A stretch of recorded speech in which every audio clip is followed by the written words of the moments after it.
Scratch is a simple block coding language with the intention of teaching young people about coding. Scratch is designed, developed, and moderated by the Scratch Foundation, a non-profit organization. Scratch promotes computational thinking and problem-solving skills, creative teaching and learning, self-expression and collaboration, and equity in computing. Scratch is always totally free and is available in more than 70 languages.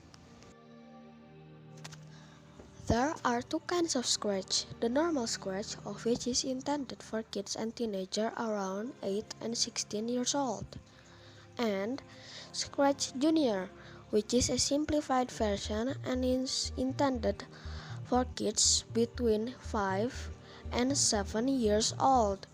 Scratch can be online and offline.